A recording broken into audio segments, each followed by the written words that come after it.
So hello के छ सबैजनालाई धेरै पछि welcome back to my blog.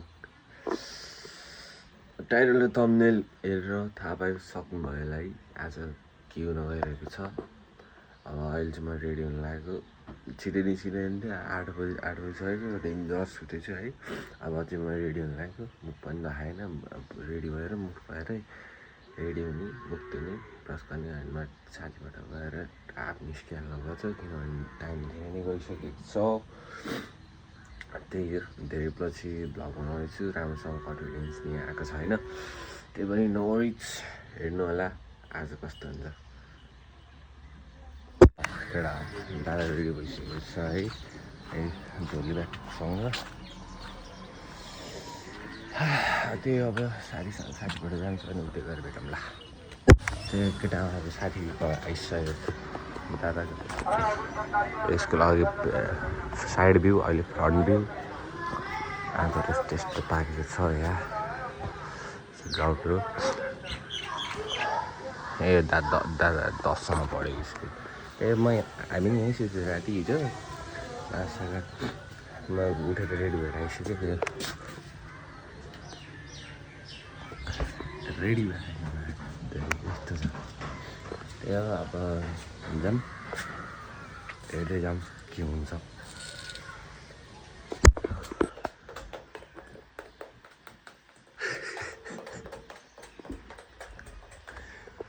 केटो जुत्ता ला, चप्पल, सनस्क्रिन ला, बाबा नसक्नु। कल बनाएन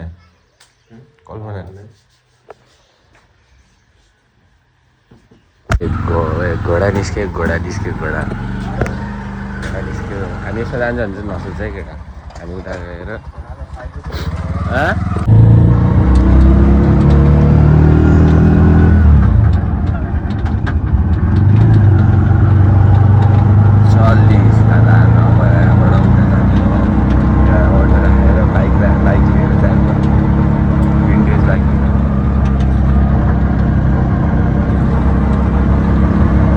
सँगको यात्रा हाम्रो यहीँ पुगेको छ। अबको यात्रा हामी त्यसमा गर्नेछौँ। हजुर, हामीहरू यो भन्दा माथि कुन चाहिँ कुरो आएन, तर यहाँ छ माथि बाटोमा। हेलो गाइस, आधी बाटो जस्तै भनौँ, लोथर पनि आइपुगेन। यहाँबाट अलि कति किलोमिटर उता गयो लोथर आइपुग्छ। लोथरबाट ठ्याक्क डिस्टेन्स थाहा हुन्छ हेटौँडा कतिको टाढा छ भनेर। खास जान लाग्ने ठाउँ चाहिँ हेटौँडा।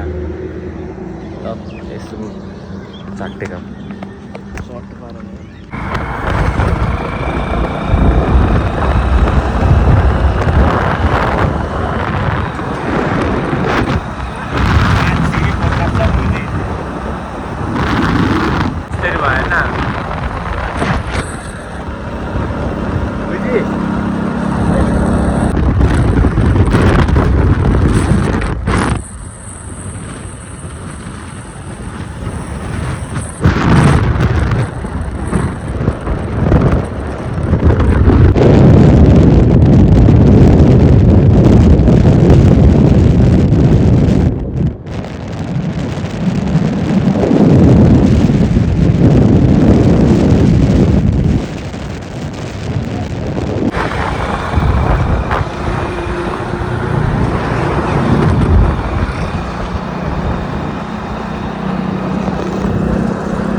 साथीहरू। हामीहरू हेटौँडा यताको पुल कटेर आइसकेको छौँ। अब हामी यातायात कार्यालयको खोजीमा छौँ।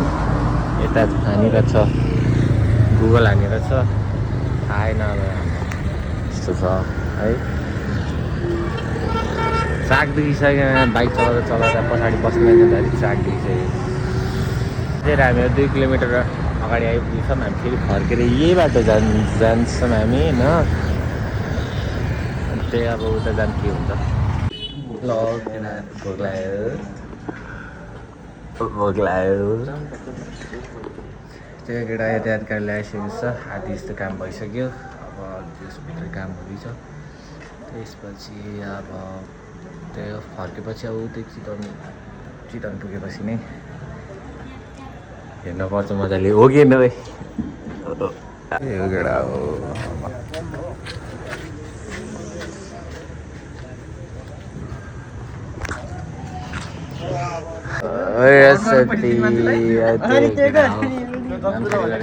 साथीहरूबाट सुशील अनिस टोटे मुकेश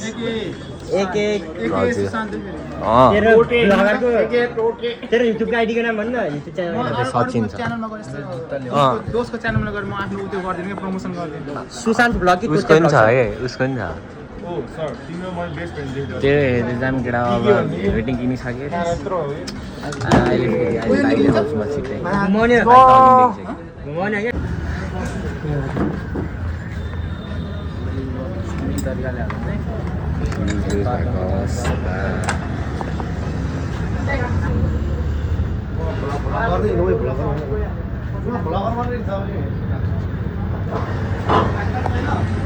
बाइक चाहिँ स्टार्ट भइसकेको छ चपाप लगाएर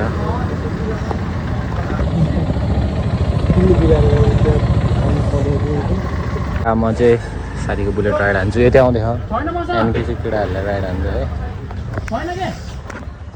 ल साथीहरू हामी पनि सिक्सकेको छ सक्नुहुन्छ म चाहिँ साथीको भटभटेमा छु केटाहरू पछाडि छ देख्दैन केटाहरू त अब ओनरलाई समात दिनु पर्ला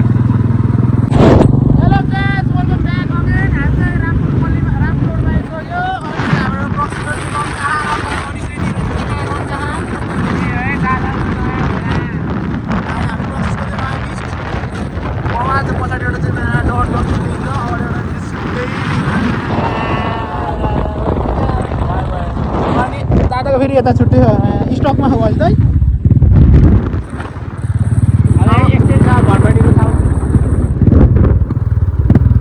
छैन त्यस्तो लाउड छैन अब चाहिँ चौकी अलिकति बिस्तारै चलाउनु भेट्छ त मान्छे राम्रो कि बाइक राम्रो हो ल साथी चल्दिस र त्यो केटा अब गएर ह्यान्डग्रिप स्यान्डग्रिप हाल्नु है यहाँ यो छ उठाएको छ यसमा ह्यान्डग्रिप हालिदिनु पऱ्यो है साथीहरू हेर घरमै हालिदिनु भनेको चाहिँ एउटा चाहिँ गयो एउटा ग्याप छ भाल लाग्दैन दाहिनेको चाहिँ एक्सिलेटर पनि जुत्ता हो क्या अनि यहाँ चाहिँ अब घटिदिन्छ खुट्टापट्टिको हो क्या त्यो यो खुट्टापट्टि उतापट्टि हालिदियो भने उल्टो छ होइन यो त सेम त छ उतापट्टि हालिदियो भनेको क्या यो पनि यता हाल्दैन यो दादाको खुट्टाको लागि जुत्ता सेट गर्नु पर्छ यता पनि लाग्यो है कस्तो राम्रो देखेको अलिक सफा ल अब घरतिर चल्दैछ एउटा बाइक चाहिँ यो अँधेरो भइसक्यो पानी परेर है एकचोटि साउन्ड चाहिँ खाने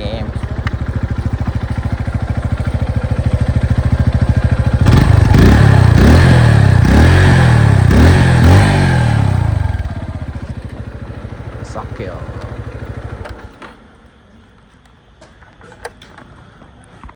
साथीहरू फाइनलमा घर आइसकेको छु है हेलमेट चाहिँ यही हो धेरै महँगो किन्न पनि हुँदैन किन्न पनि सकिँदैन है बाइक चाहिँ रहेको छ अब भोलि गाउँ जाने भनेको छ होइन गाउँ जाने पनि हो बिहेमा अनि भोलि अब बाटोमा के कस्तो हुन्छ मामासँग जाने अब बनाउन अलिक गाह्रै हुन्छ मामाको अगाडि त्यही हो भोलिको लागि प्याकिङ सेकिङ गर्न अब धेरै पछि ब्लग अपलोड गर्दैछु कस्तो लाग्यो होला तपाईँहरूलाई होप तपाईँहरूलाई मन पऱ्यो होला होइन के गर्ने यस्तै छ बिस्तारै बिस्तारै कन्टिन्यू गरौँला अब होला बाइक आएपछि ब्लग गऱ्यो भनेर भन्नु होला तर हो भन्छु रे कि मजा होइन होला अरे के त्यही हो केटाहरू साथीहरू केटाहरू मात्रै साथीहरू है अब हुन्छ नि त मिलाएर पहिला जस्तो कन्फिडेन्स छैन बिस्तारै बिस्तारै बिल्डअप गरौँला फोन पनि छ थियो पहिला क्यामेरा क्वालिटी नभएर हो मैले ब्लग रोकेको अब जस बिस्तारै कन्टिन्युटी दिन प्रयास गर्छु म। त्यही हो, तपाईँहरूलाई भिडियो मन पऱ्यो होला, मन परेमा लाइक कमेन्ट पनि गर्नु होला है। धेरै पछि ब्लग अपलोड गर्दैछु, कस्तो लाग्यो, अनि please share and do subscribe है त। आजको लागि यति नै, see you in next vlog, bye by.